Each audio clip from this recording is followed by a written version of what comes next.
بسم اللہ الرحمن الرحیم وصلی اللہ تعالی علی محمد صلی اللہ تعالی علیہ وآلہ وصحبہ وسلم۔ والمراد بالمقدمۃ ہا ہنا ما یتوقف علیہ شروع فی العلم، اور مقدمے سے یہاں پر مراد جس پر علم میں شروع ہونا موقوف ہو ہے۔ ووجہ توقف الشروع اما علی تصور العلم، شروع کے توقف کی وجہ یعنی علم میں شروع ہونے کے موقوف ہونے کی وجہ اما علی تصور العلم،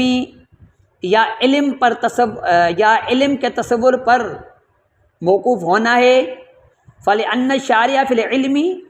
لو لم يتصور اولا ذلك العلم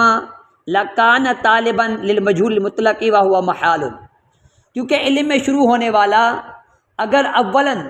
اس علم کا تصور نہیں کرے گا